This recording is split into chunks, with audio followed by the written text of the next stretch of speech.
how many games. Yeah, and it's just very flexible as well. Carry and mid were the main ones coming in, especially carry. But then a lot of teams have been moving into the 4 position to be kind of sneaky, especially with Darkseer, like an old classic combo, and it's been working well enough from the games we saw. So like you said, just such a versatile pick that you can just grab right away. I think it makes sense to start banning it out. And it means we get to see things like Magnus, which is also a very versatile pick that you can stick everywhere. So picking your poisons, what you want to play against. He's still the only hero with 100% contest rate. Magnus. Tiny is the most picked. Closing in the 8. Numbers are pretty good, considering almost always picked first phase. Long series. Those numbers are very impressive. So, Team Where Aurora response here Gaming's from turn to ban. A pretty safe pick. It means we're not. Or I'm sorry, the Coddle most likely, because it is. 10 seconds remaining. 5 seconds remaining. We've only really seen the position 4 Coddles right now. You have to be able to leave your lane partner alone to go stack, to go give mana to mid. And with the way the safe lane got changed, the Ancient camp behind the tower instead of the medium and small, it's just a lot harder to leave your carry alone that early into the game. So 4 Coddle seems better. I'm sure some teams would be willing to explore it maybe as time goes on, but for right now, I think it's all been position 4 Coddle anytime we've seen him. Recall's just too good, man. Why put him in? It was Boots of Travel 2 to any out. That's kind of sick. 10 seconds remaining. Jump into the next phase of bans. 5 seconds Monkey remaining. King and the Beast Nest. BB Team's turn Aurora Gaming's turn to 10 ban, which is a little bit surprising because I think we've only seen like 1 or 2 Chens so far, and I think they've looked very good. Crack pick. We're way off. 10 off the seconds script remaining. here. I don't know what they're doing. They're not reading this. Hey, yeah, I mean, this is the cool remaining. thing when you have 2 teams that know each other well, right? Sometimes you get into the more very specific, I know, he knows that I know that he's gonna do this, and so we get some of these different heroes, which should be fun. I mean, Leshrac was looking good at the start of the patch. I think he got hit with a nerf that he dropped a little bit, but in the right games, he still looks pretty good. Jakiro, that one's not too crazy. It does seem like Aurora is going, well, I mean, I know we're 2 picks in, but there's potential for a fast lineup, which I think Chen would have been perfect for as well. Maybe there's some info BetBoom knows that Aurora likes to play a certain way around Magnus, perhaps, or at least they're the most worried about that style of play for what they're looking to draft. Jakiro, if you do want to play fast, could still be great. A lot of good combos with the Magnus, whatever position he ends up being. AoE, RP, skewer, all of that, comboed with all the AoE stuns and damage from Jakiro. It's a really nice combo there. BB Team's turn We've to actually Weaver. Maybe like the Beastmaster ban.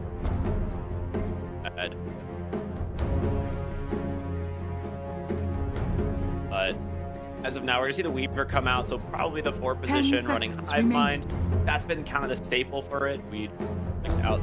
5 seconds remaining. So relatively strong support. BB Team's Kind of turn hit or to miss in pick. certain games. The Magnet. Aurora Gaming's Mars. turn to Silencer. Okay, so big team fight currently as a response on that boom. Global, we've actually kind of a love-hate relation with Global Silence like over the last couple of days, where sometimes it looks really 10 good seconds and remaining. like, okay, they don't have this like instant burst damage where like Global 5 Silence seconds is remaining. useless. RP is not this ability where it's like it goes off into the hero. It's not like the Avatos. Oh, you're globaling after Avatos. So it's possible that we see a little bit more value out of the Silencer pick. Very stable. I think so. I feel that global, like you say, the issue is when it's super Aurora instant and Gaming's super dead, like the turn tiny to bat. Avatos combo.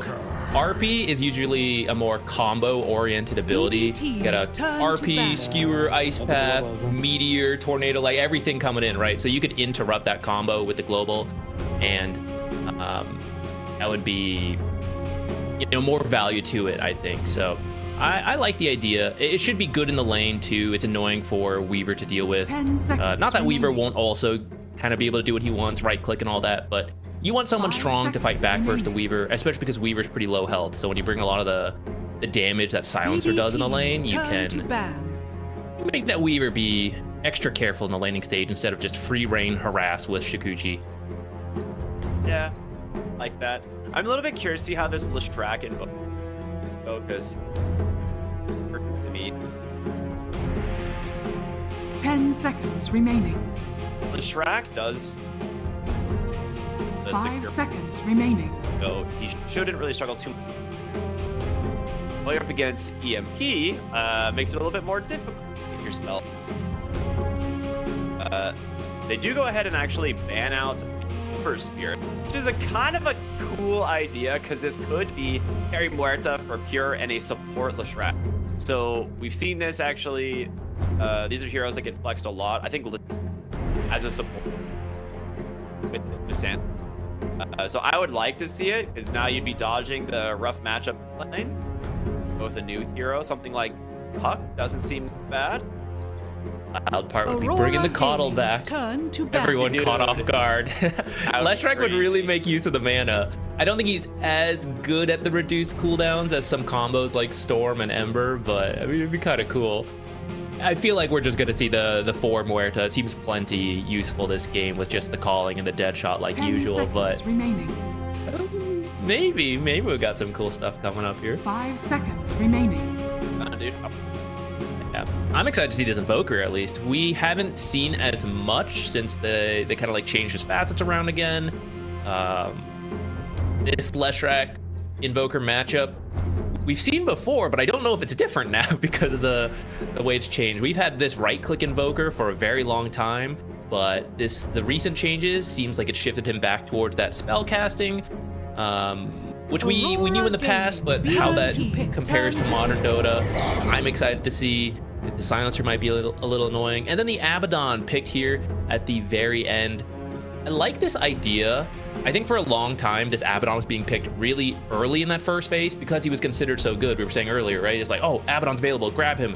But then people kind of had to figure it out, and he actually didn't have that good of a win rate. But now you're saving it towards the end, and you actually see, yeah, this is actually a really good Abaddon game. There's a lot of uncontrollable damage. When I pop my ult, I'm going to heal up to full. The silence might be a little annoying, but you can pick up any number of dispels on this Abaddon and then still be able to ult when you need, or just let it activate naturally. Yeah, right. It'll just go off on it. Yeah, I like it. The question is, do you want to bring in like a break mechanic? EA's already.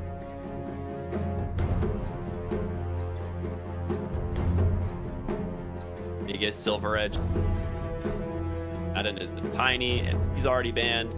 So they have some options. I kind of like just doing carry Muerta. Thinking another.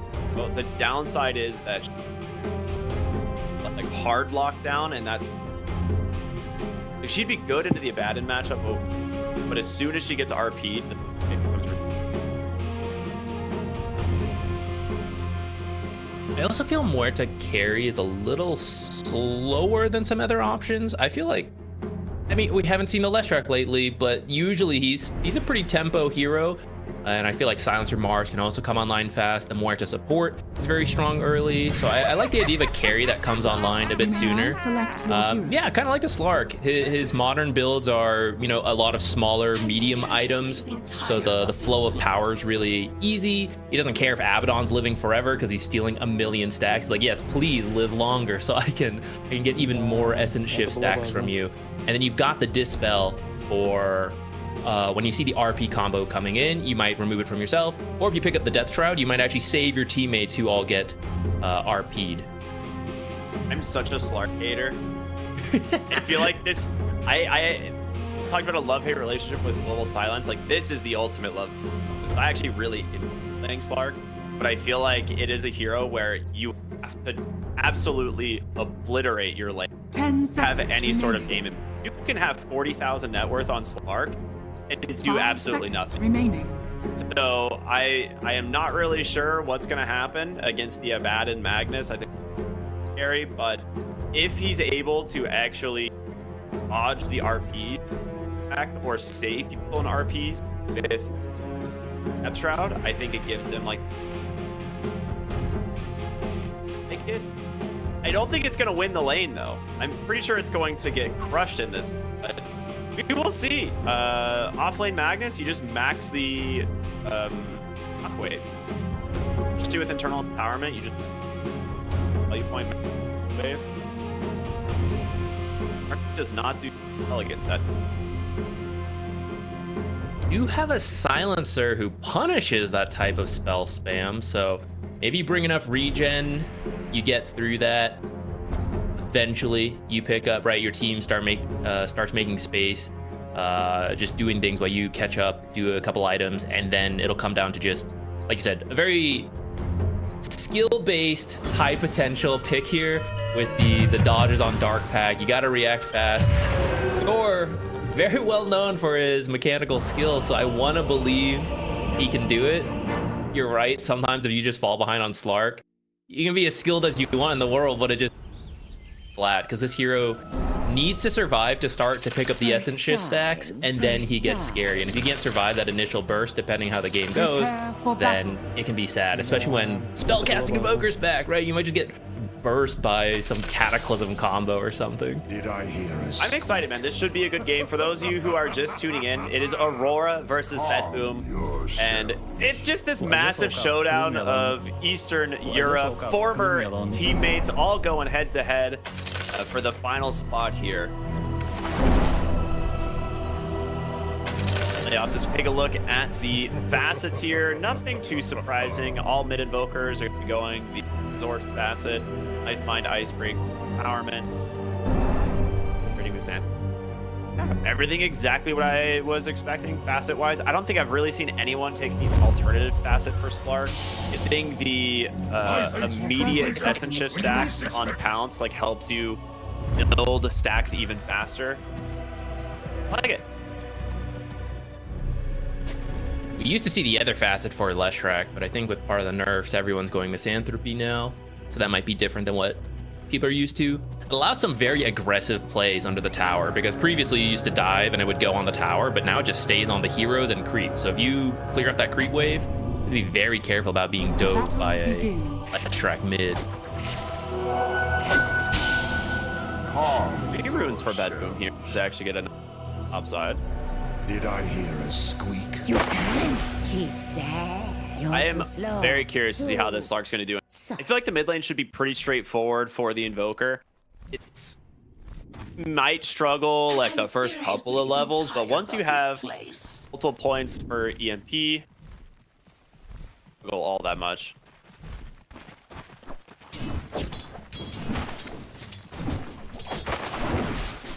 The other thing that like kind of hurt the Invoker's mid laning was the fact that he became which nerfed his growth rate, because he used to be by far the highest in the game. Now it's still very high, but not in the broken category.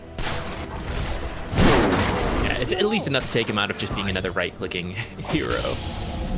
Now you get to actually build things like Aghanim Scepter, throw your spells. It's always... We've got a lot of bulky people here. I don't expect to see a kill here unless someone gets knocked out of position with headshot spearback combo. Otherwise, I feel like everyone here, Save is maybe the most likely to die because his hero is just the squishiest. It's just gonna be like solo to Jakiro, right? Like, yeah. It's not like the Abaddon's gonna walk up to try and get her. It's like Jakiro might just hit level 2. Like puts this shield on him and is like, that's my contribution. Go to the rest.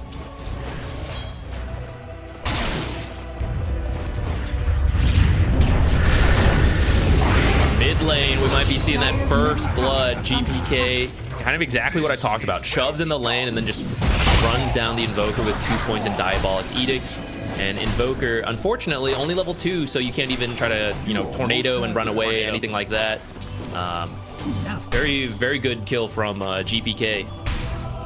This is the downside of those couple early levels on the Invoker. It'll get easier for him in the lane, but because it's Exort Invoker, you always start with Exort 1, you go for Quasit 2 to get Cold Snap and Forge Spirit, then you go back for Wex, so you don't have your actual, like, control abilities early on. You don't get the heals from Cold Snap anymore like you used to. Like, that was a part of the facet that was changed. I think that's right. There was like an essay of Invoker changes. Forget where everything ended up. Had to try and read up as much as I could on it. I still don't remember it. Like, pretty sure it's the Quas facet that actually. Whereas it used to just be an innate part of his spell kit. An Invoker so good at trading in the mid. That's what they're pausing to check too. They're like, didn't I used to heal off of You're right. You need the Scholar of Korix facet for the yes. Anyone who remembers the names of those is a huge nerd. Be me. Good. Mid going a lot better for GPK than I expected. Like, I think you should win the early game, but getting a solo kill and now a hefty CS lead is maybe even better than expected. Great for bet boom. Leshrac certainly a tempo setter mid, so the better of a start you have, the higher your levels are, the scarier you are for Aurora. He's gonna do it again. Immediate ice wall, but he gets the split earth, and Kiyotaka's dead. Dire's middle tower. You cannot, like, the second his Forge Spirit died, he went for the dive. And he's just, you can see the little grin on his face there after the tip. He's like, yeah, I know, guys, I'm good. I know what I did. Oh, that's a sick pounce. He did have to give up some CS in the mid lane, but I think that's what caught Invoker off guard. He's like, oh, he's gonna go back for the creeps that are going under his tower, not dive me. Actually off the mark top side, and Panto bleeding out. Does he get into the tower? Six health left. Yeah. If that Sunstrike connects, that's maybe some of the recovery for the Invoker. Oh, Pure? A little deep here. Definitely got skewered into the tower. That was a, like, moment where you get skewered into the tower and you're like, oops. Like, my bad, guys. Watching that fight top happen. Oops.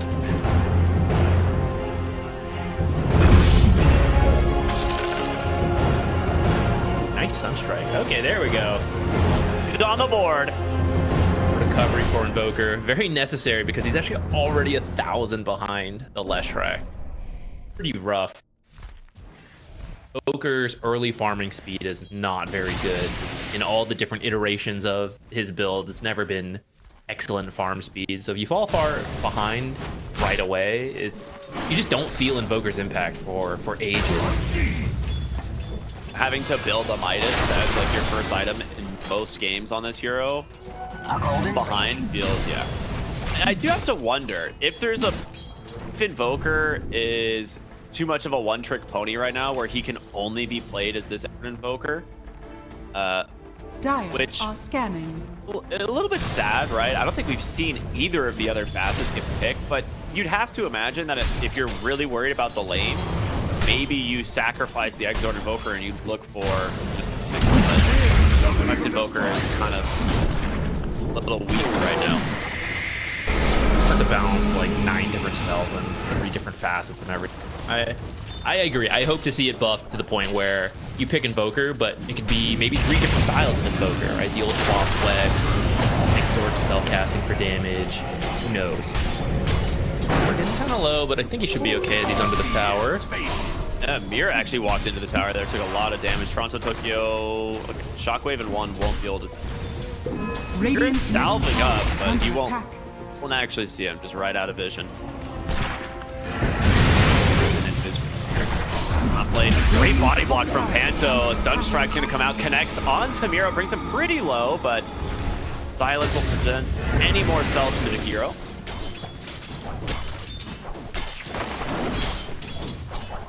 Arrow's gonna walk home. I think Sunstrike is up in 5 seconds. Kiyotaka, maybe a scan and Sunstrike attempt here.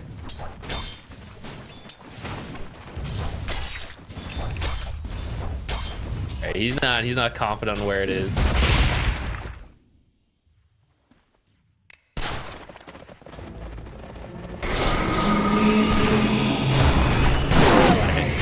The play for the shrine. That Sunstrike's gonna give it to Panto. Can Kiyotaka make it in time? Oh, he does, so he's gonna force the TP. Oh no. All right, a 1-for-1 trade. Pure bottom side just dies. Where is he TPing to? That seemed like a long TP. I'm not sure.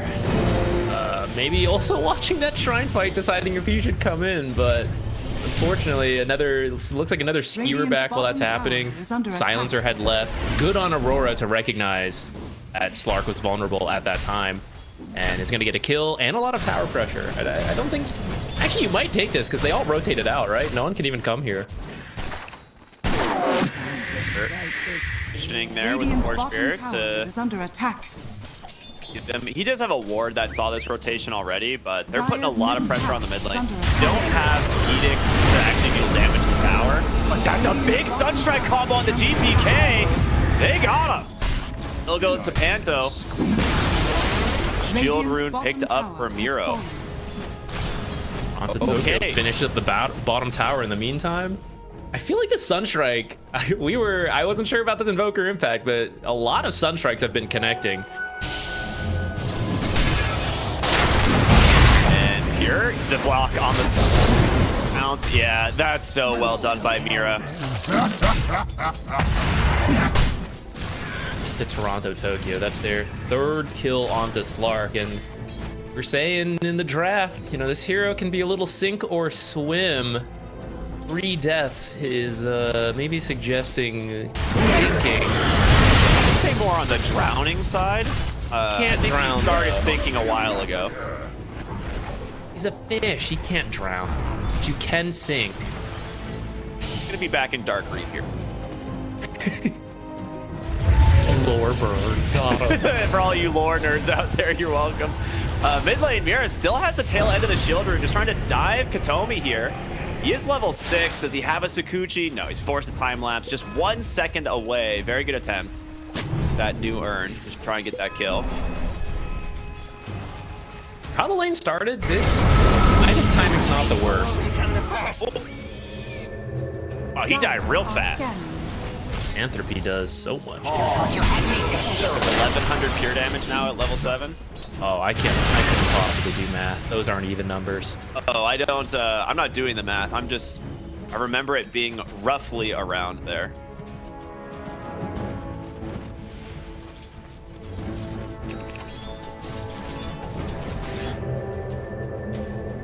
Our rune here. Radiant are scanning. Playing out. Your lesson, but he gets the rune. Looking for Mira. That's a big one to steal away from Aleshrak. How does he click the rune without clicking the hero? Like breaking Sakuchi. When you're a 2-time TI winner, you can do anything. Never question Mira again. My bad. Katomi again getting bullied out by the Weaver here. Now that was his last urn charge. It does have a time lapse and a arcane rune running, so he's going to be pretty difficult to deal with. Gets an obs, pulls 3 or 4 heroes and walks away. We refer to that as space. I say the start of the game was really good for Bet Boom, but I feel like Aurora is making the plays to get back into it, getting kills they really shouldn't. Like 1 or 2 deaths in the lane, I understand, but 3 kills on Slark is at least 1 too many. And then Leshrak with the start he had dying, pretty painful. I mean, I guess 1 death is pretty understandable, but really gives Aurora a game. In fact, they're 2k up, you know, and with how the lane started, that did not seem like how it was gonna go. Huge community drop. Congratulations. Hexa Pentachrome. Got yourself positive commenter. Love that. Radiant are scanning. So, I initially thought this Magnus was going to go for a max shockwave build against the Slark because it is one of those things that you just give yourself the distance and a lot of harassment now. But he actually wins the lane with max and power. And now he has a Blink Dagger at 12 minutes. So you could just be seeing some very quick rotations coming out. I think just a smoke into the mid lane trying to use RP. Catching the Leshrac would be ideal. What they can do. Just denied a regen rune. 12-minute spawn. Another huge one for Leshrac. I feel like there's another timeline where Leshrac is 7k right now, net worth. You know, he just got ahead, never fell behind, got all these power runes. Aurora doing a great job to limit that impact, playing the power runes very well. Going for a smoke. They're under a ward. Their smoke is close to expiring, and it looks like Bet Boom's coming as well, so they're gonna get seen. Oh, Radiant's top tower is under attack. everything off the mark. And now Mira's in a really rough spot. He's gonna have to. Oh, that is not the time lapse you want. Spears back down towards the tower. The arena's gonna lock him in place. All right, slow, painful death here for the Weaver. I mean, obviously, I'm surprised they didn't go for the Lesh, but it was really good positioning. He was not giving them an option. Yeah, it was a difficult one. I'm surprised they're not getting Toronto Tokyo a little bit more involved because he has the blink so early and he has the RP. I thought they would bring him in. I'm not sure what item he wants before he gets involved. Or if someone else had an item. Like, usually, you let the Nightfall Abaddon get to his Radiance. He's taking a lot of damage. Gets the Dispel from Pierce the Veil. That'll be enough to keep him alive. So he's out. Still looking for Miro here. As Nightfall's making his rotation on over. It's the 14-minute Wisdom Shrine that they are fighting for. And now the TP is coming in from the side of Bet Boom with GPK here. There's, I think, any way they want to go for this. Earth connects the burst. It's almost there, but gets the time lapse off at the last second. Secure the Wisdom Shrine. A big commitment to bring every hero here. Really hoping to get a kill on that Weaver. I was thinking it, but now I can't remember if I actually said it. The Invoker Sunstrike kills ended up making a pretty big difference. His Midas was really not delayed. Yeah, it was like, sure, you could have a better one, but considering he got killed twice, and then I think it was around 9.5 minutes, it's not too bad. Got an Atos on the way.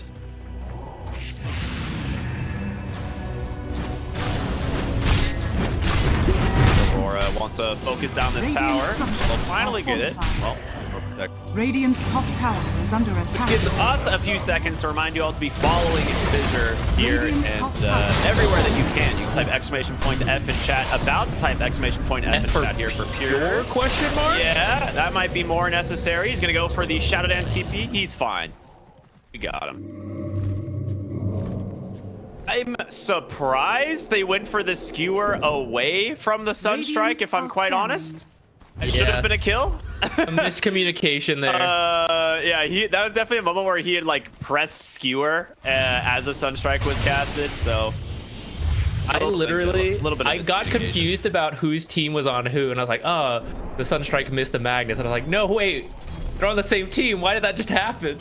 Yeah, that's pretty unfortunate. I had to also double check.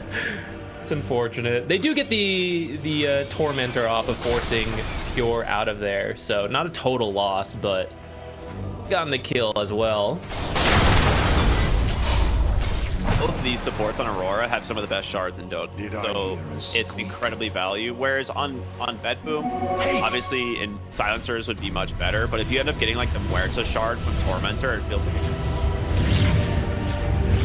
it is 3-1-1 right now. I don't know how many of those are in the ultimate. Dire's middle tower is under attack. Shadow Dance, he's just getting no space right now. They're doing a really good job at pressuring him.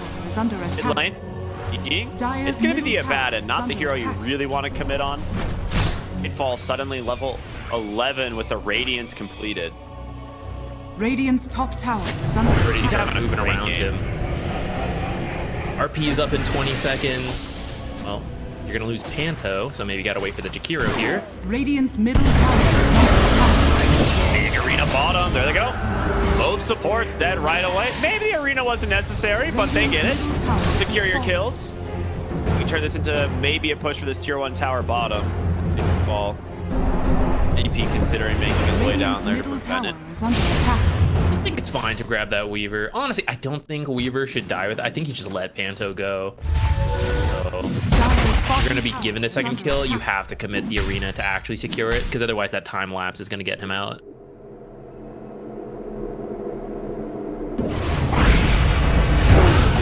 Did I hear a Oh, no, he just found him at the Invoker, tormentor. unlucky.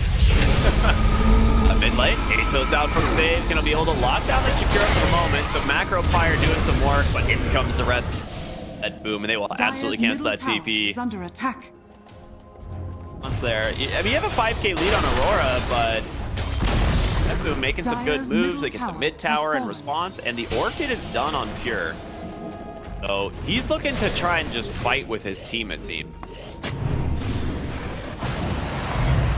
Both teams have the tools they need to start getting active here. It's just a little harder for Bet Boom since they're 5k behind, but you have your Blink Arena in 15 seconds. You got this Orchid on Slark.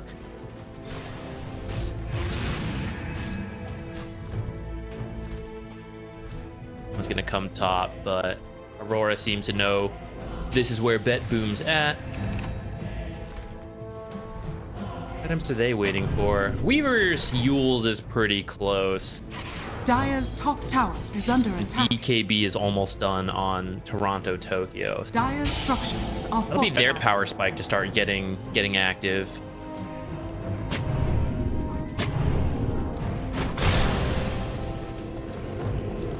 Push for this top tower, but we're gonna see the smoke in response here from Aurora. There is some good vision set up from save here behind the tower. Smoke coming in though. You only see the Invoker. Looking for the silencer. Oh, this hurts. Burn is out, bugs are on him, and with the rest of the heroes coming soon, the Sunstrike right on the money this time. And I feel like if there was a stat for most average deaths by a hero, it has to be silencer. And it's not like a player thing, it's just the hero constantly dies, and then he just plays to buyback for an RP. Here, oh, the Orchid. I'm surprised they don't like BKB RP that, but you don't really know where the Shadow Dance is going, so really well done there from Slark to dodge that one out.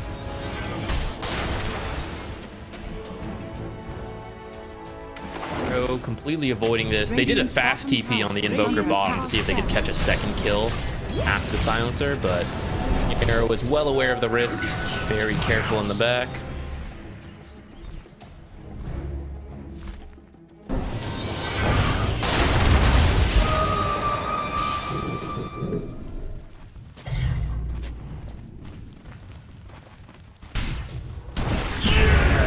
Blink Spear, the arena comes in as well. Ice Path to try and do it again to save him, but they got it. Very good chain stuns coming out from the side of Bet Boom, giving him no options for the BKB. Being dead, this could open a Roshan for Bet Boom if they really wanted, but he's gonna look for the mid lane. It's a little slow. Slark is really bad at it unless you've stolen a bunch of stacks and can really do anything in that kill, so he's got no stacks whatsoever. So it might just be a little risky, especially into the Invoker spell combo. A bit of a safer option to just keep farming up for now until you get more kills than just a Magnus. Back out on the map. It is giving time though to Invoker. Speaking of the spell combos, he is very close to an Aghanims, and at that point the RP gotta close him. Oh, barely just taps him. Now this makes that shave. That Yules is done on the Weavers. They'll end up grabbing both of the supports here. Mr. Kiyotaka to secure the kill. I can't get over how funny the Pico-wide meatballs are. I laugh so, like, internally I laugh so hard every time I see it. Look at the Gleipnir's out, dude. Yeah. I think he was thinking about Gleipnir, but then he started getting a lot of kills. He's like, wait, I can go straight Ags.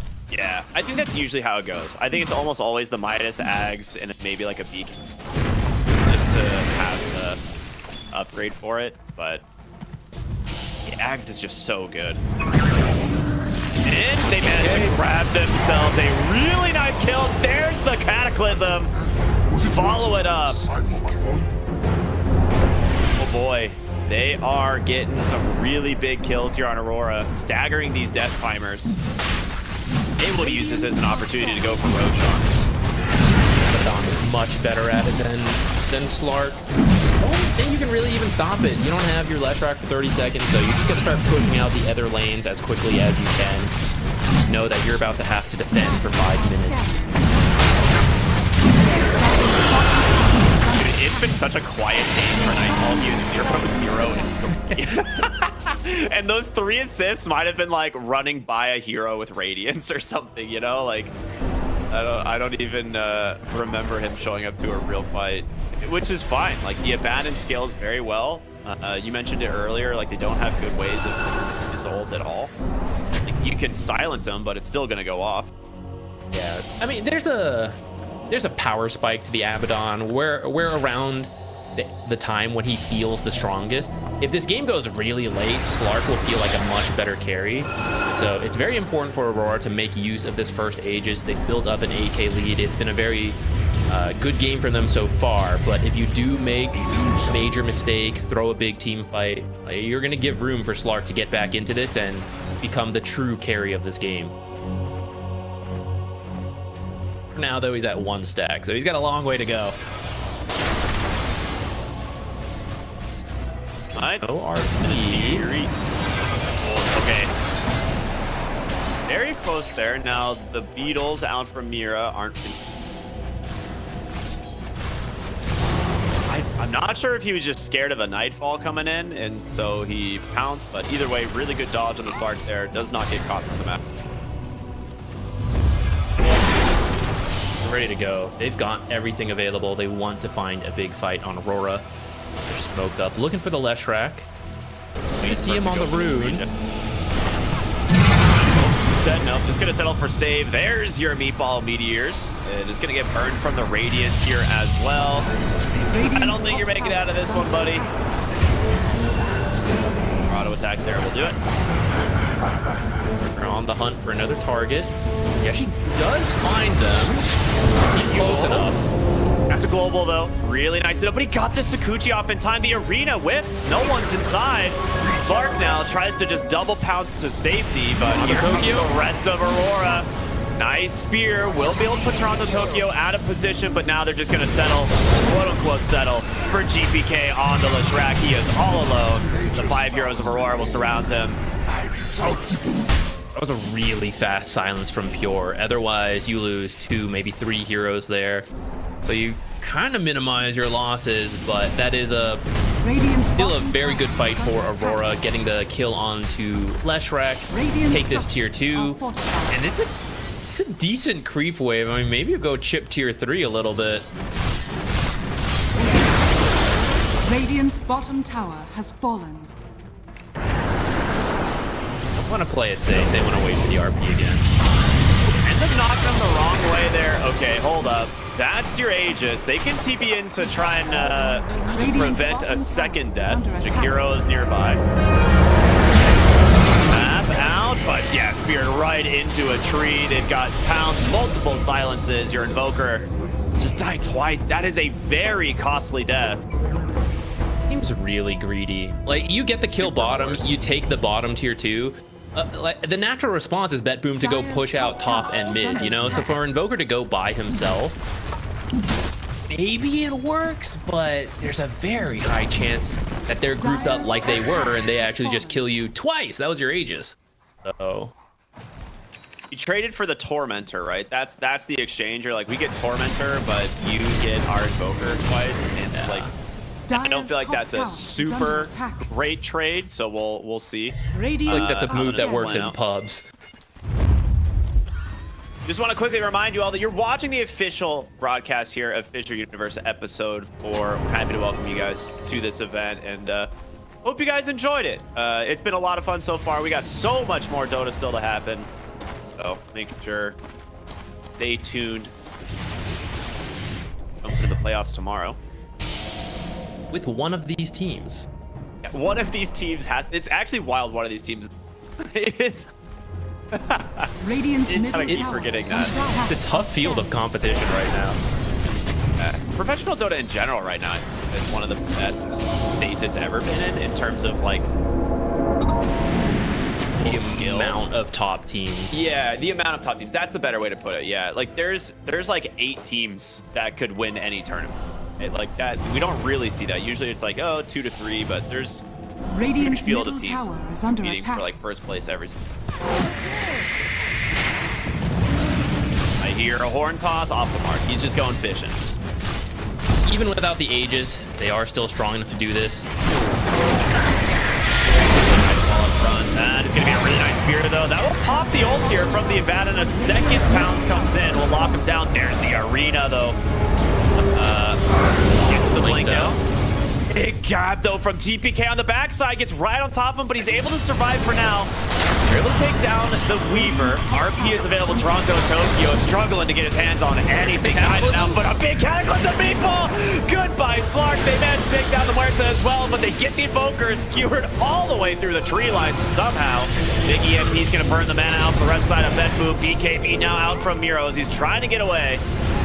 Be able to survive, but Katomi, not so lucky. GPK jumps in aggressively, but the creep wave's there to absorb a lot of that.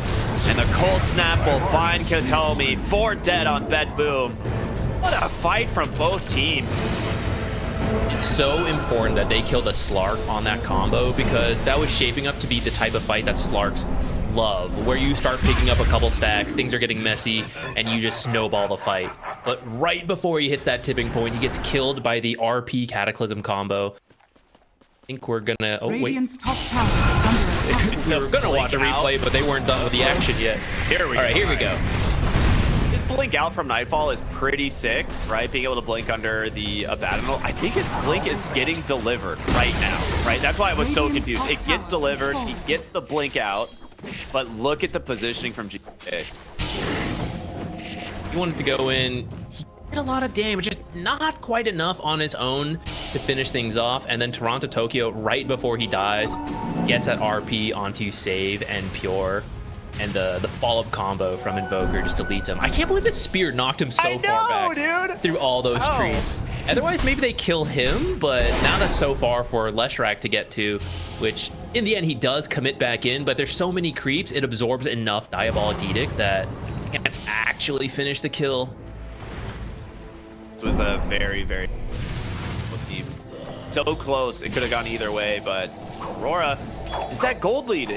That's really the difference there. If Abaddon doesn't have blink, he doesn't get out of that arena, and he probably just dies to Slark. So, pretty cool stuff.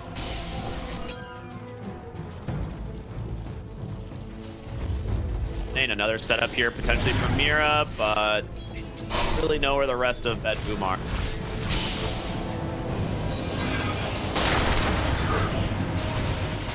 Gem on Toronto Tokyo now, so they know how much of a lead they have. I mean, maybe not the exact amount, but they know they're strong. They're looking to close out the vision from the opponents, are trapping them in their base.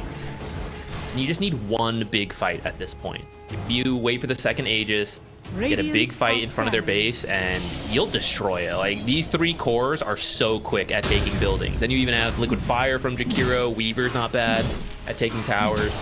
You are one team fight away from probably losing at least 2 barracks in one go.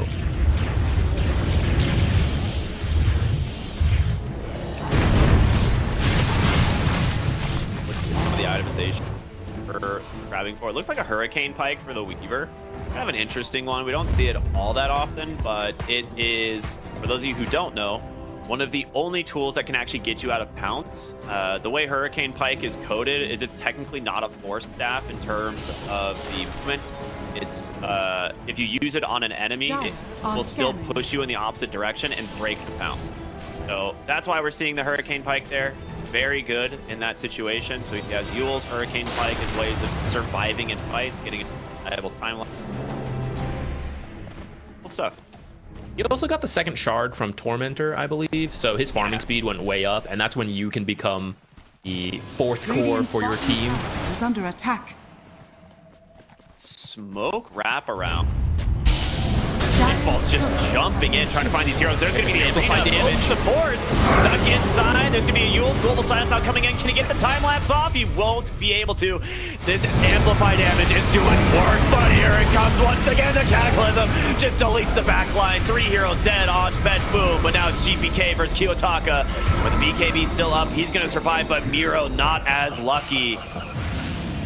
It is unreal how much damage this RP Kata combo is doing. It's a classic for a reason.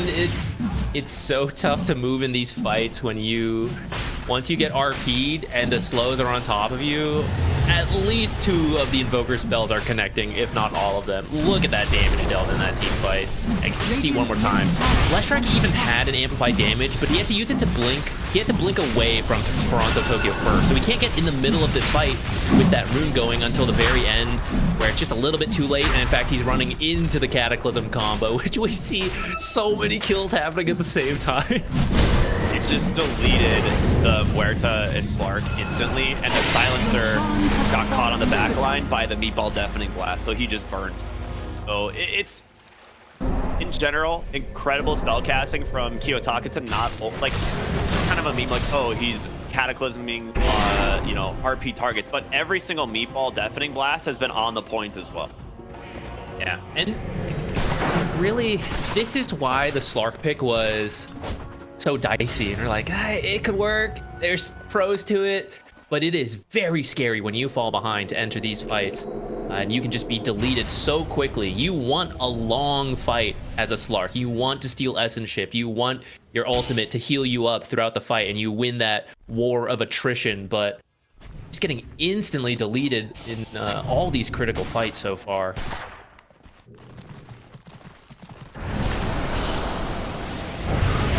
Will catch. There's going to be another big ball. Jeez. All right. Huerta just dies to the combo. GPK in on the backside. Will get caught from the RP, but he is doing a lot of damage. They stay on top of the Invoker. He pops the Refresher. He's got himself another BKB. There's going to be another Deafening Blast, another set of Cataclysms, and GPK goes down, and guess what? Delivered right back to the team is going to be the Slark. Toronto Tokyo is on the money. A GG comes out, and Aurora. Some of the cleanest team fighting we've seen so far. Taking game number 1. Yeah, that was a rough start in the lanes, especially in the mid, but quickly recovered, which I think is very...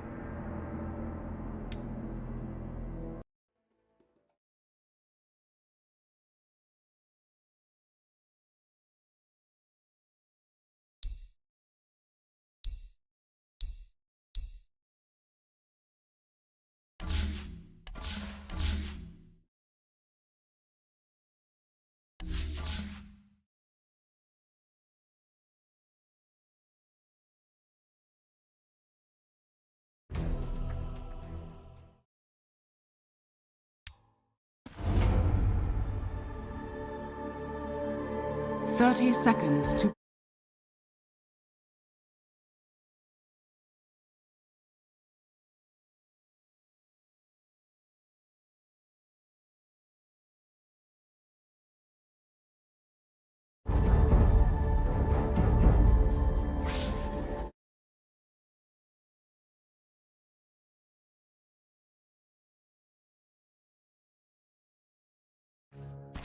the battle begins.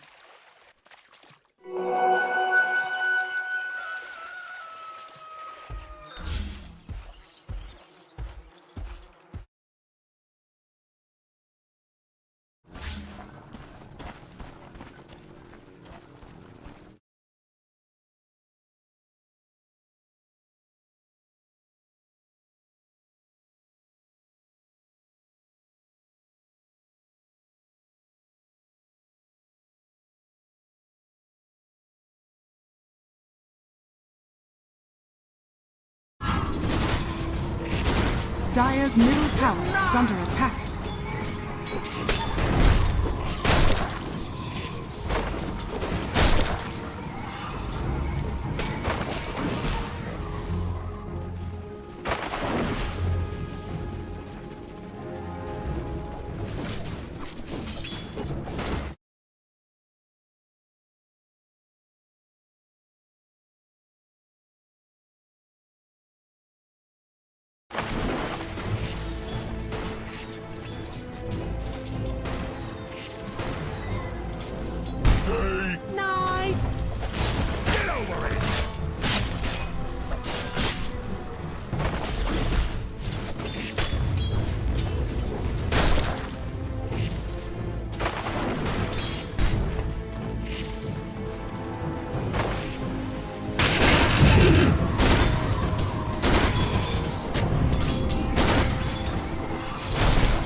I do suffer fools.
Dire's structures are fortified.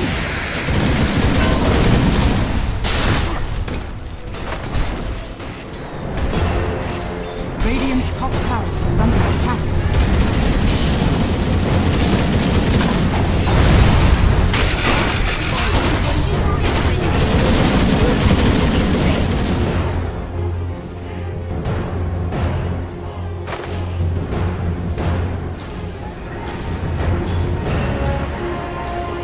有没有神之一攻？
Radiant's middle tower is under attack.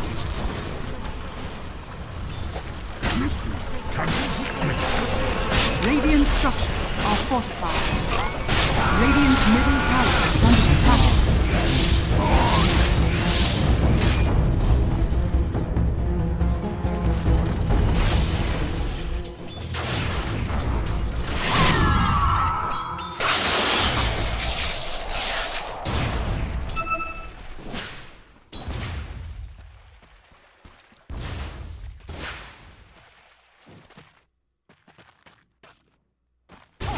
Did that hurt?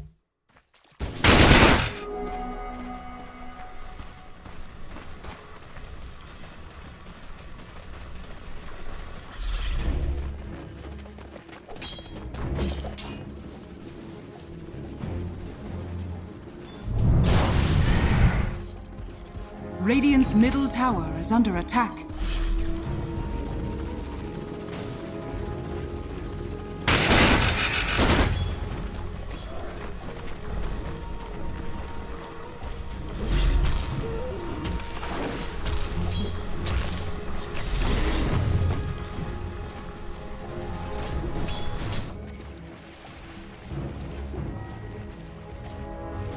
Dire's middle tower is under attack.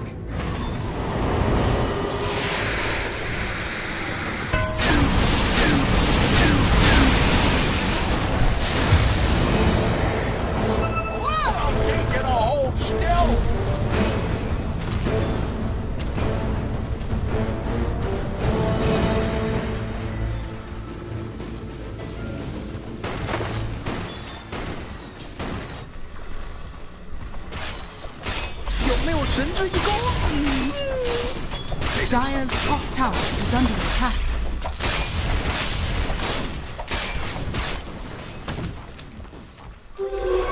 Invisibility. That's it. My blade has tasted better.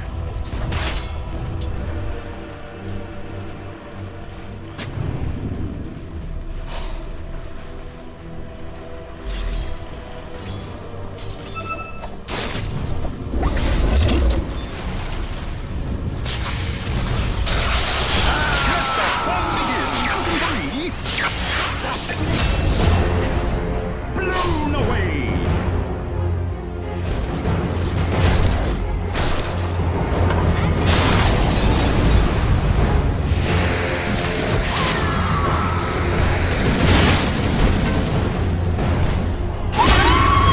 Radiant's middle tower is under attack.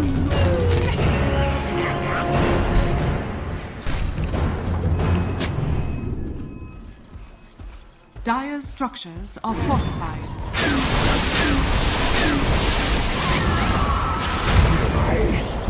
Radiant's top tower is under attack.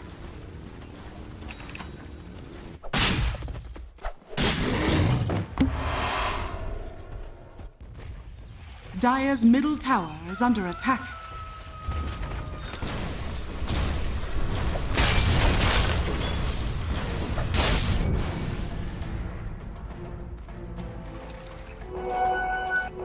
Worthy tribute.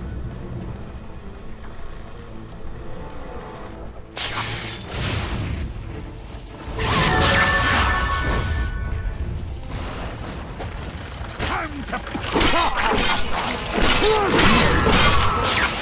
Here I am!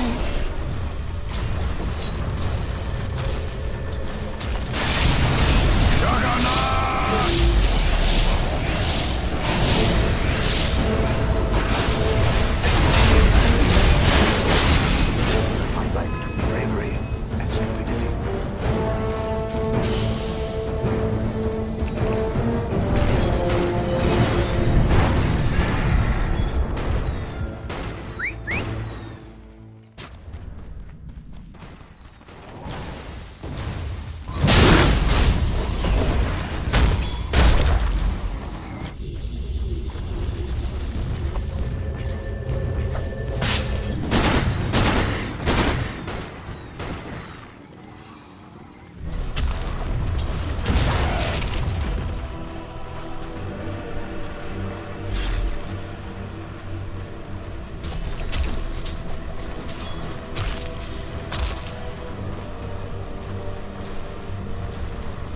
Dire's middle tower is under attack.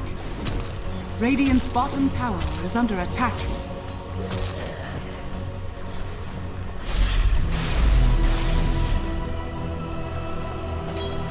Oh, what'd I miss?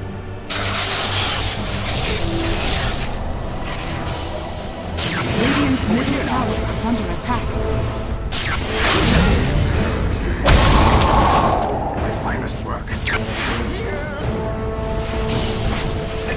Cut more losses. Your fate is mine. Stupendous!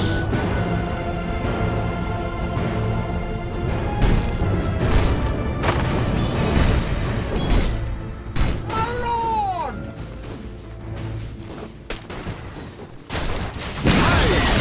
Radiant's middle tower has been denied.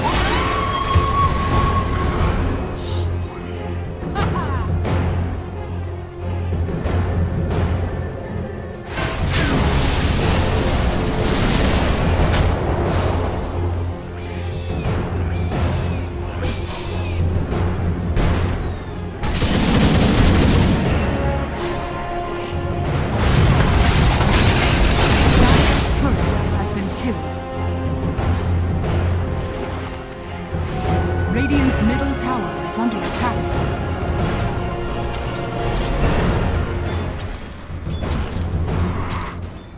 Radiant's bottom tower is under attack.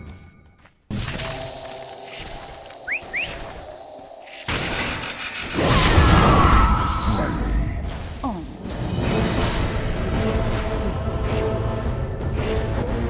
Dire's middle tower is under attack.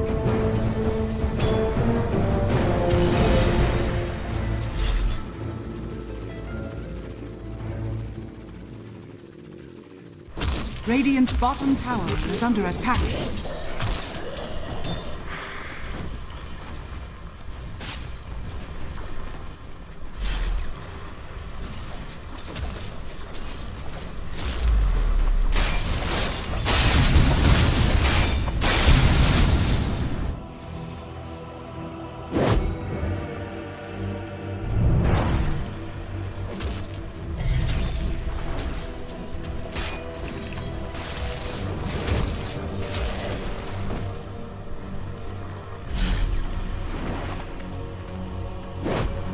May I get in? Unstoppable. A worthy foe.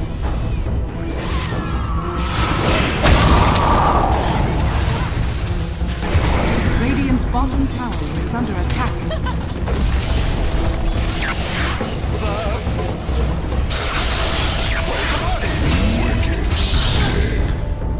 Never will you see my face.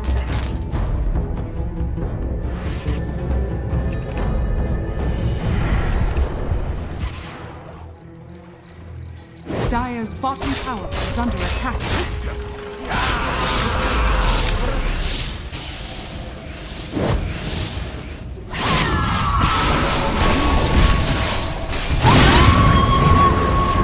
My fate.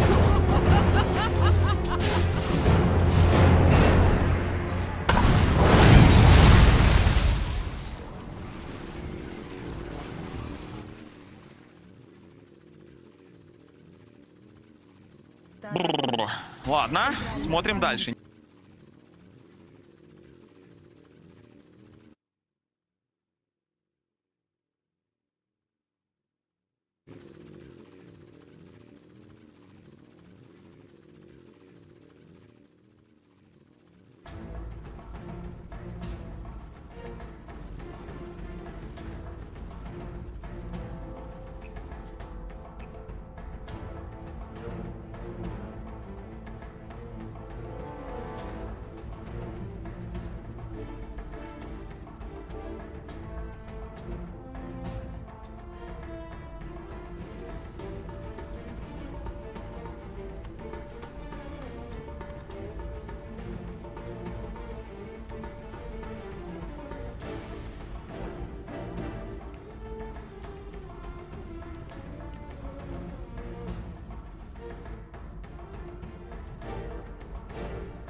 有没有神之一攻？ Ладно, смотрим дальше.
Ладно, смотрим дальше.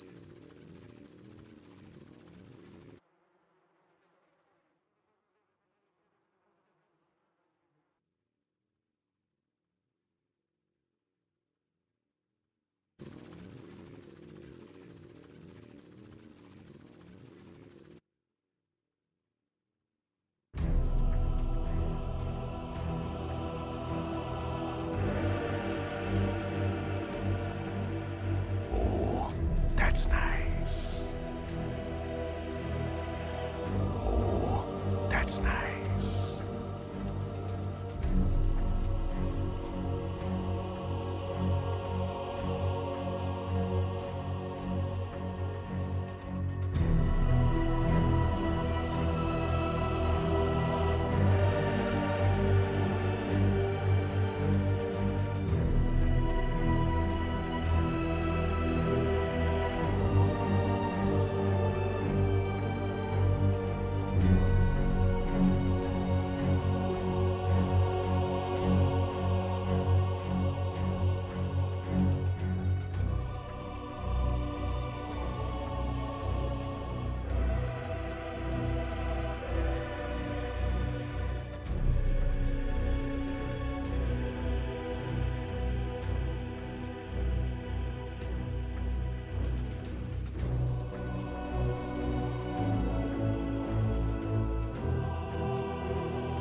That's nice.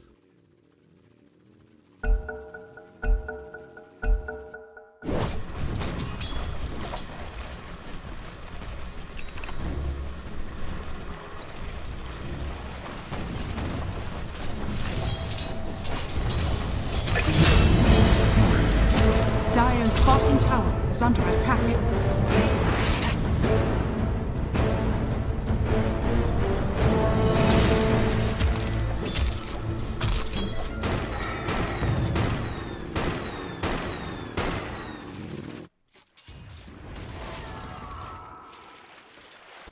Dire's structures are fortified.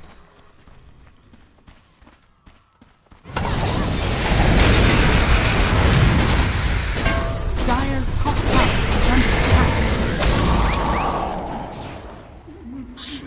Yes.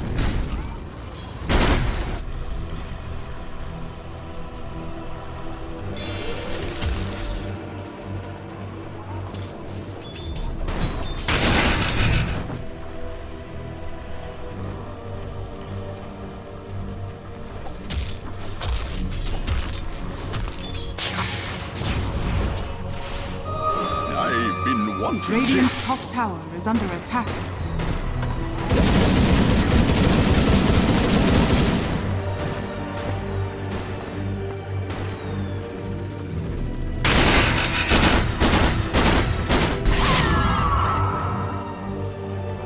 Worthy Dire's middle tower is under attack.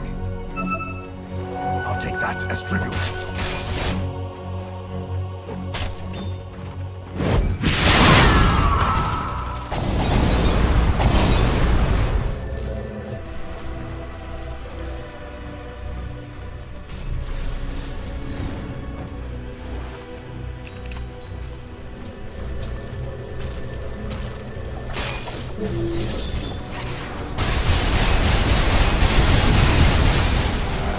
I had such plans.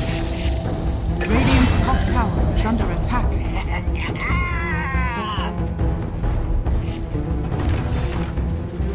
Dire's bottom tower is under attack. Radiant's top tower is under attack. Dire's bottom tower has fallen.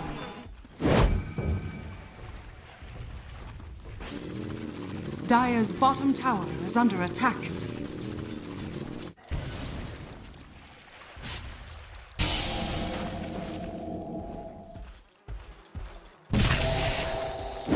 Radiant's top tower is under attack.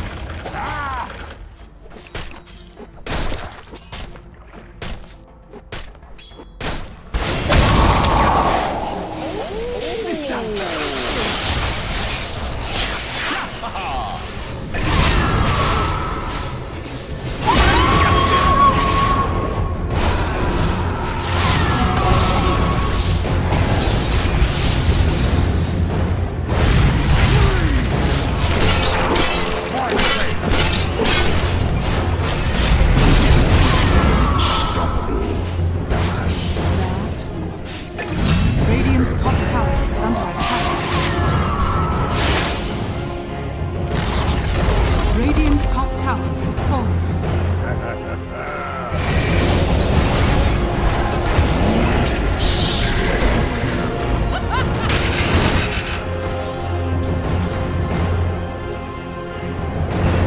Radiant's top tower is under attack.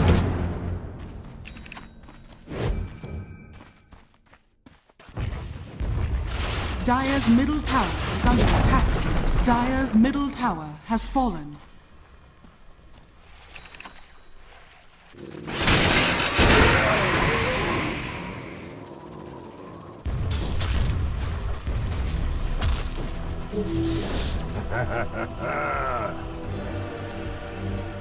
Radiant's bottom tower is under attack.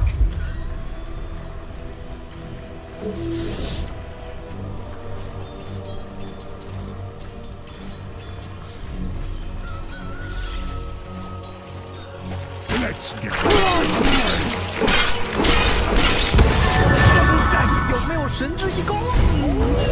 Radiant's bottom tower is under attack. Radiant's bottom tower has fallen.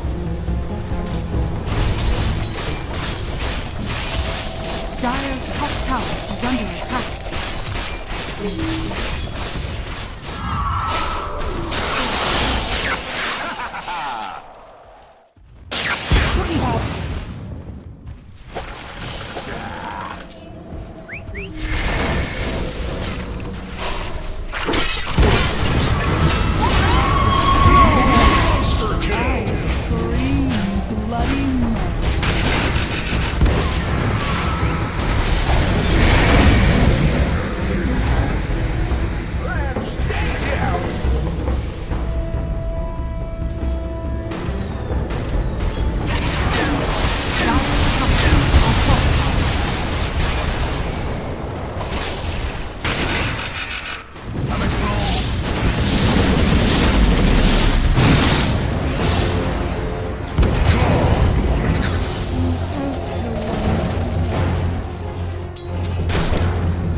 Radiant's middle tower is under attack.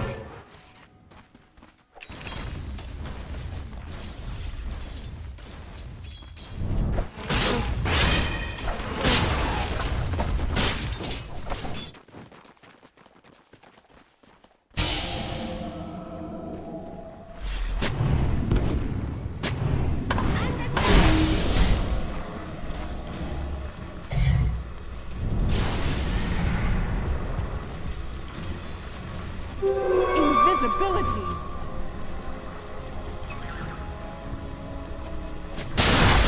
Oh, what I miss?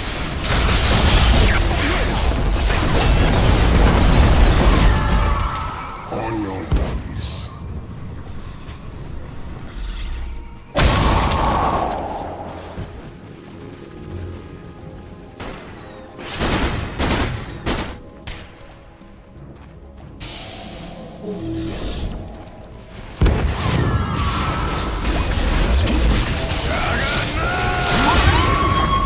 I'm sorry.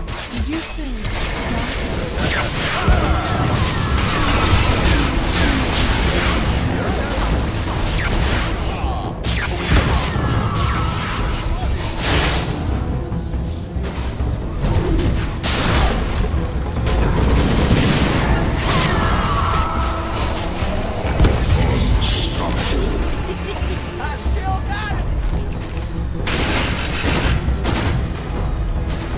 Radiant's middle tower is under attack.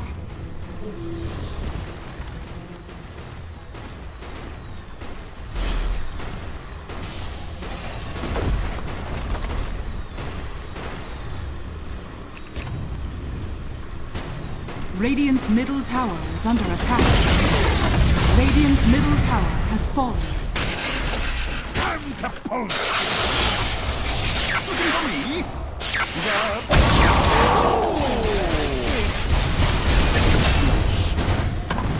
Or do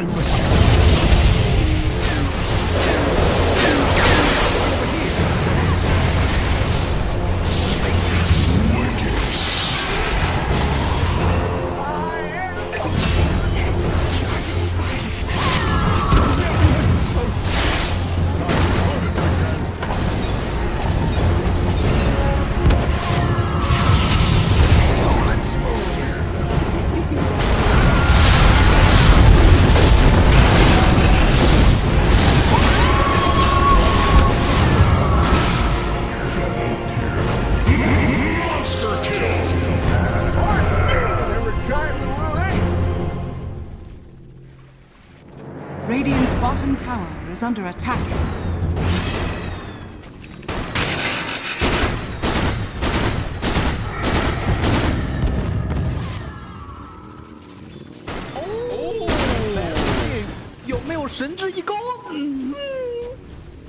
Radiant's top tower is under attack.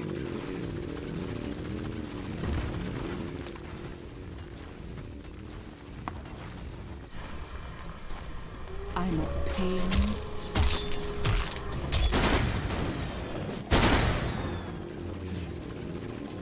Radiant's top tower is under attack.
You cut off Radiant's middle tower is under attack.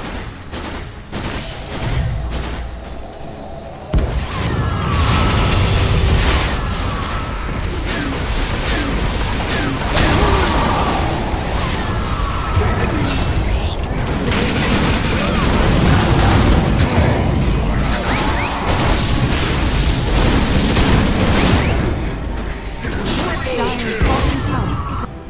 Radiant's middle tower is under attack. Ah, that first breath is the sweetest. Dire's top tower. Radiant's middle barracks are under attack.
Is under attack.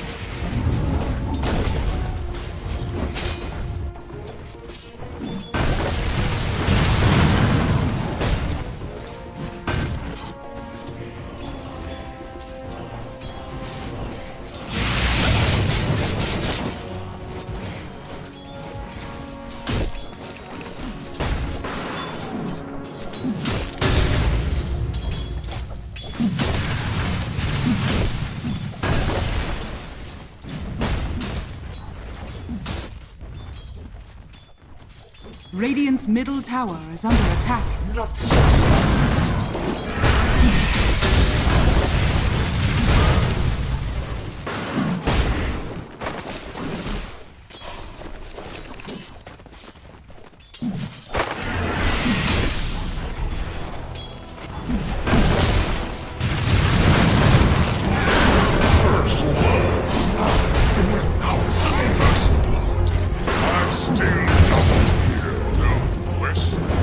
Just let it roll over you.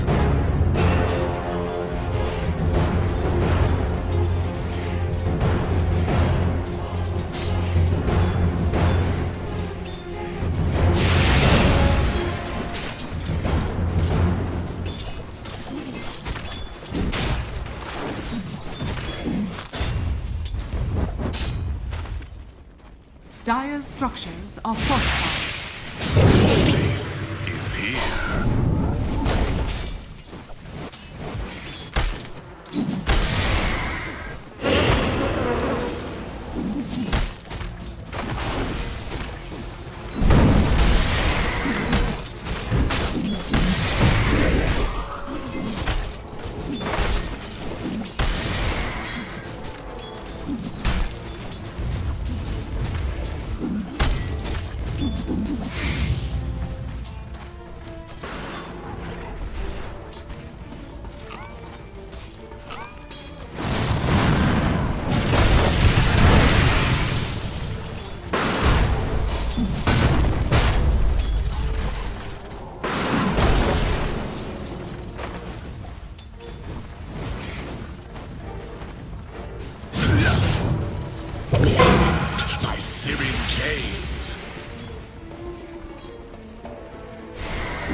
Dire are scanning.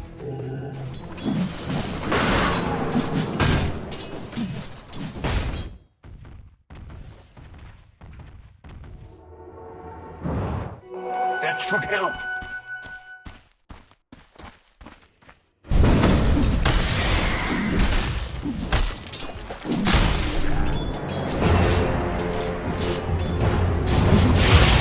Let's go.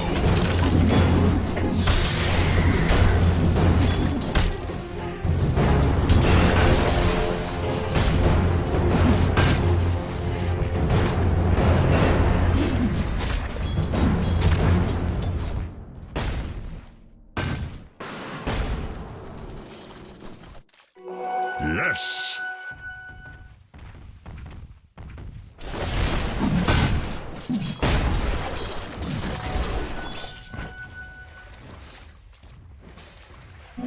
Haste.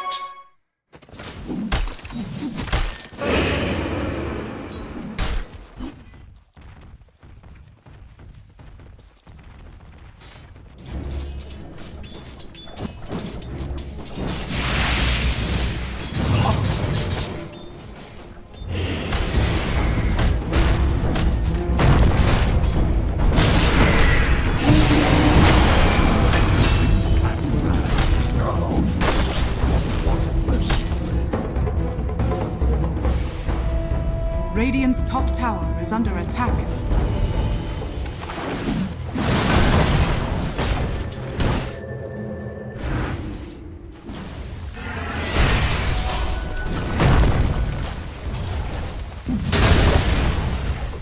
Radiant's top tower is under attack. Of course.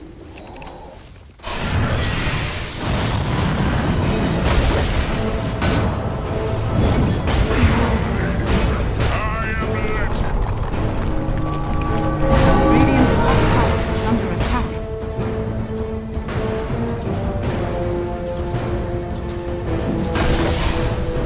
Radiant's middle tower is under attack.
Radiant's middle tower is under attack.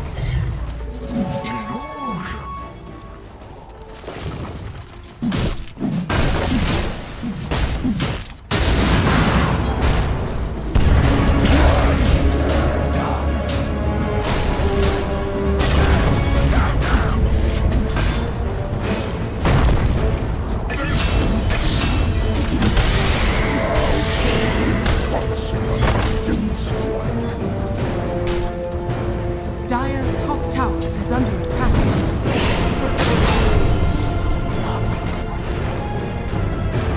Dire's bottom tower is under attack.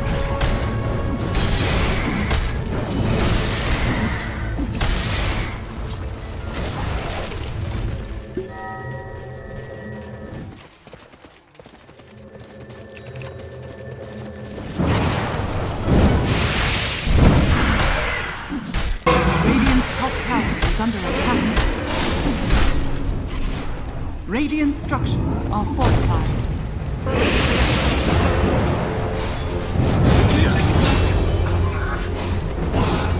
What lies beyond? Radiant's top tower is fortified.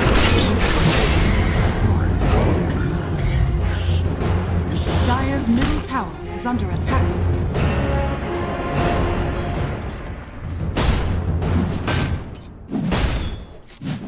Dire's bottom tower is under attack.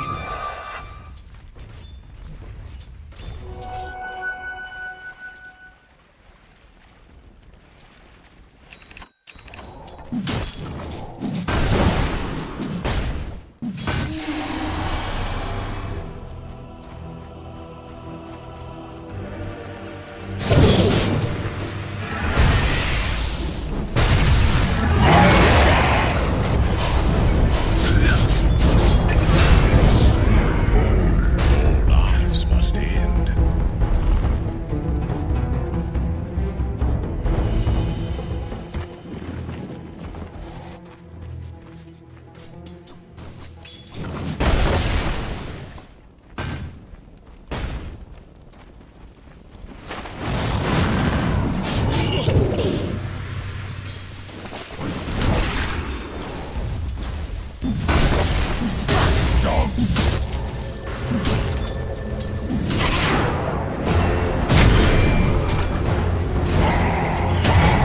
Was well done.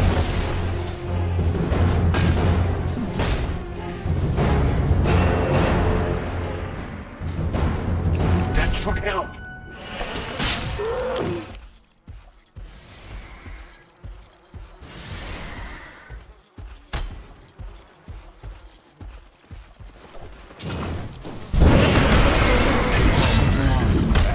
Your time on this is ended.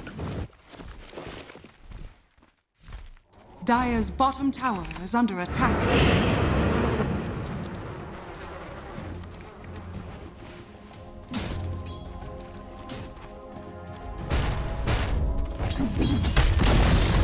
Dire's bottom tower has fallen.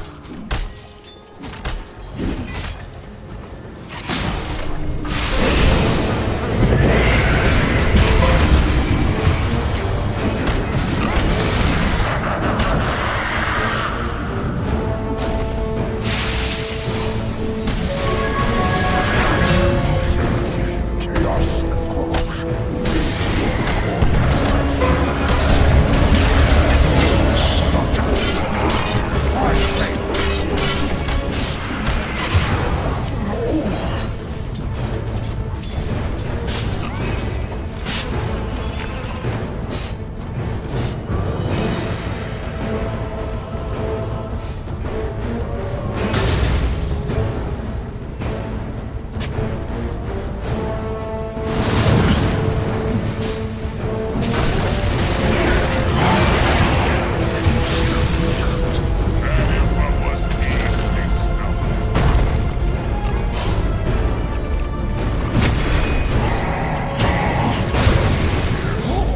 Very well.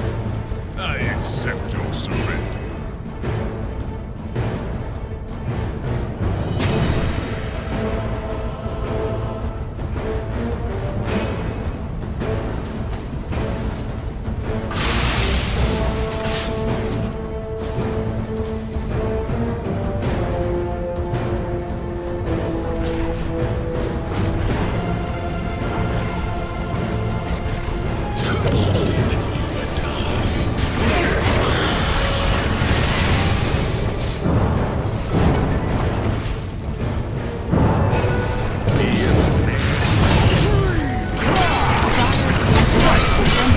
As the master. Norse der creep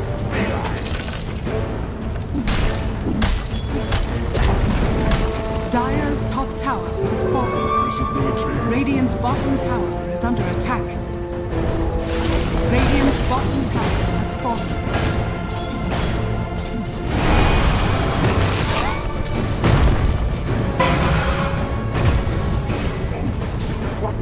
Dire's top tower is under attack.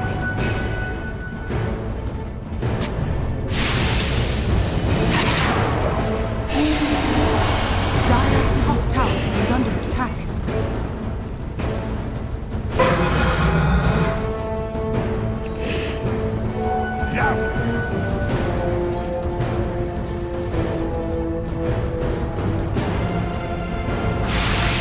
Radiant's bottom tower is under attack.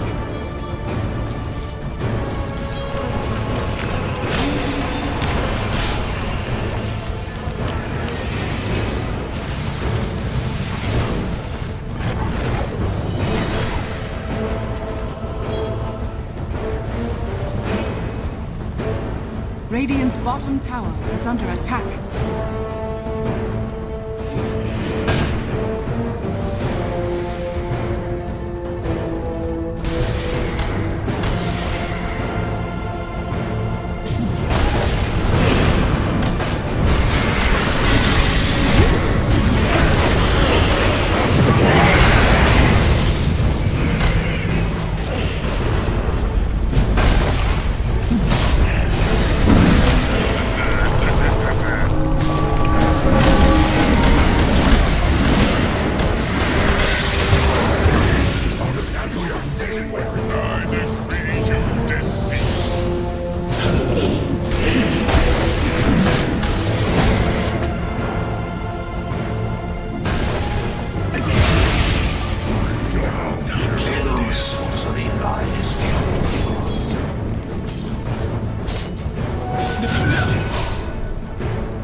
Dire's middle tower is under attack.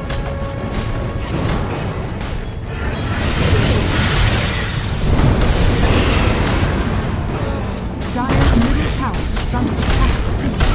Dire's structures are fortified.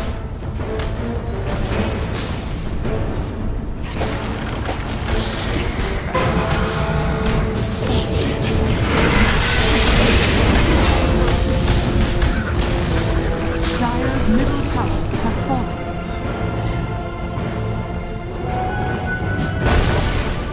Radiant's bottom tower is under attack.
Radiant's middle tower is under attack.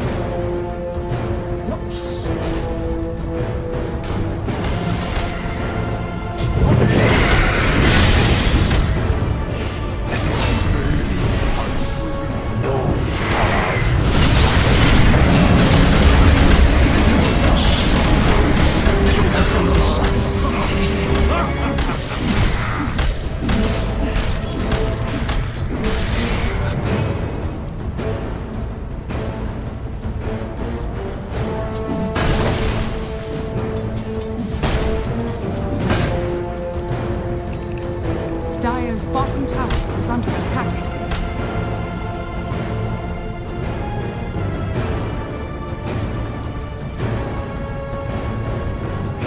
Dire's bottom tower is under attack.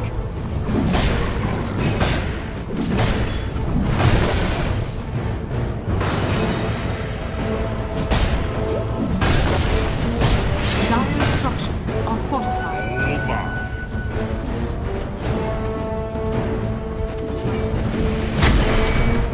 Dire's bottom tower is under attack.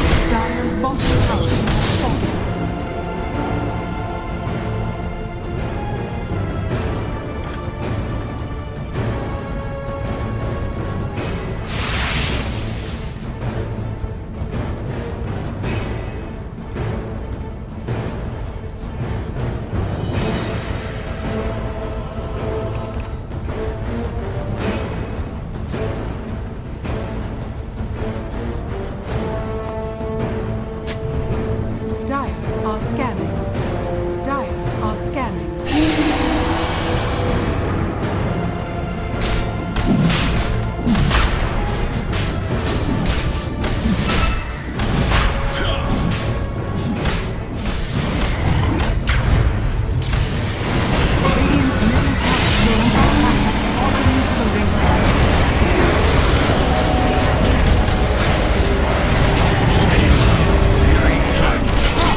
kick me down.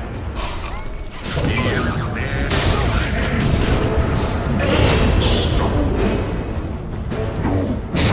Dire's middle tower is under attack. Dire's structures are fortified.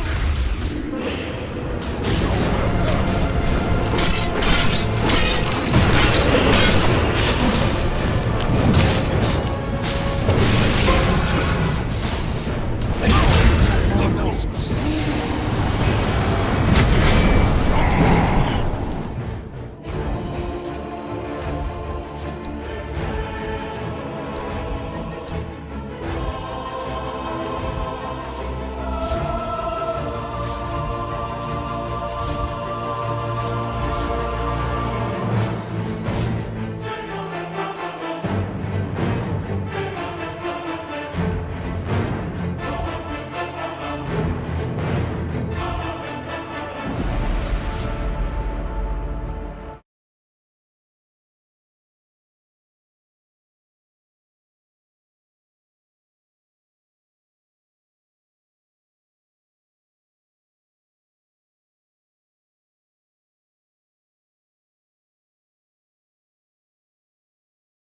Radiant's top tower is under attack.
Dire's top tower is under attack.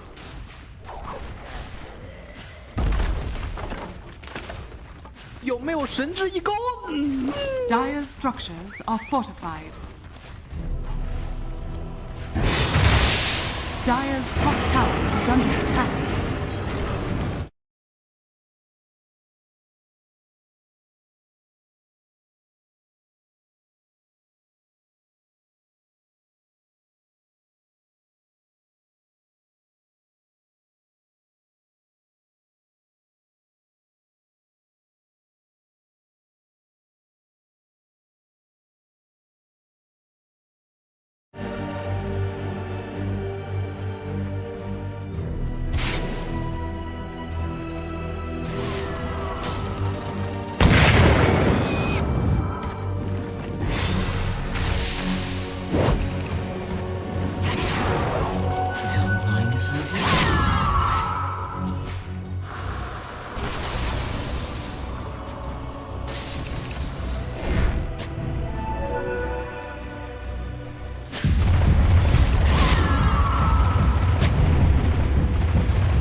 Dire's middle tower is under attack.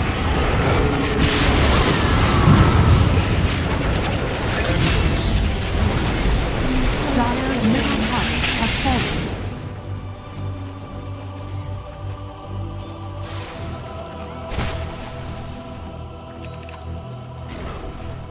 Radiant's top tower is under attack.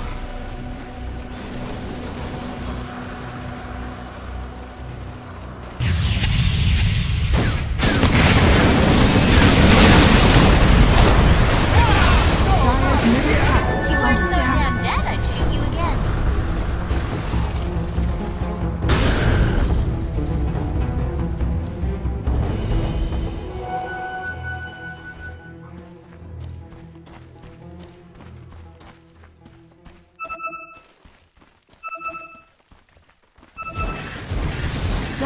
are scanning.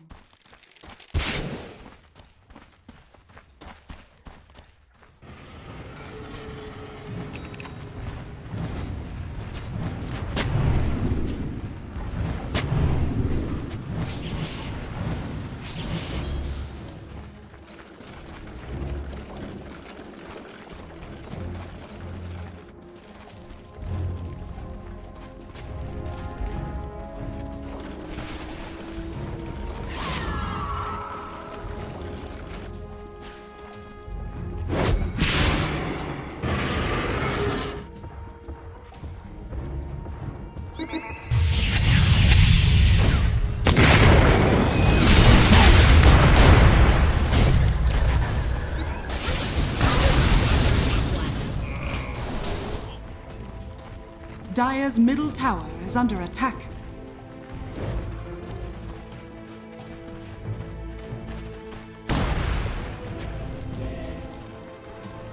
Dire's middle tower is under attack.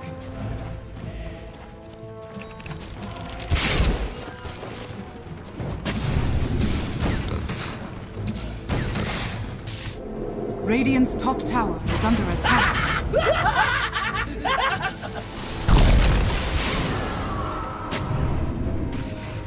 Radiant's bottom tower is under attack. Radiant's bottom tower has fallen.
Dire's top tower is under attack.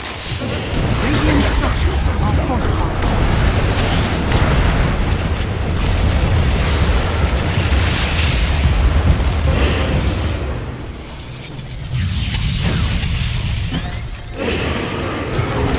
Dire's top tower is under attack.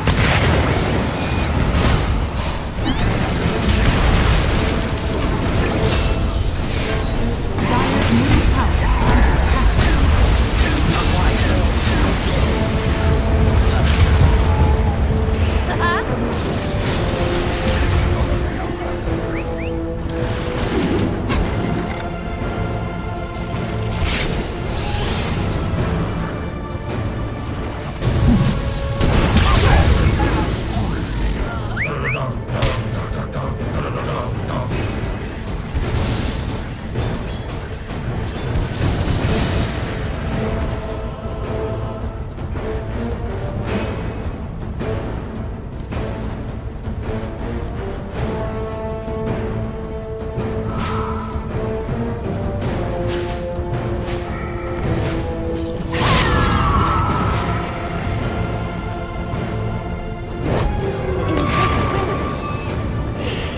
Radiant's bottom tower is under attack.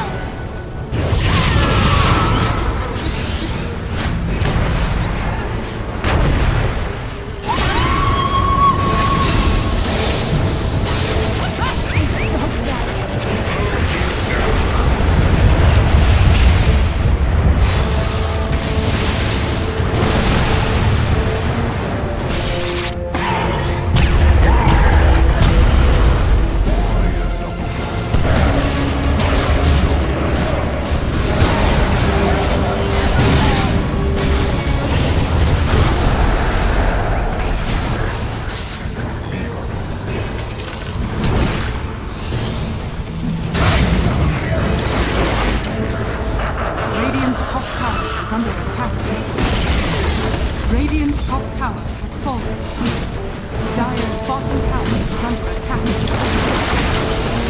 Radiant's middle tower has fallen.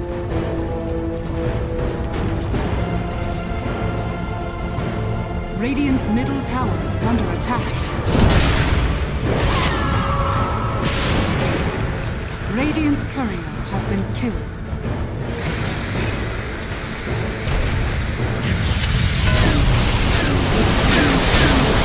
Radiant's top tower is under attack.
Liberated.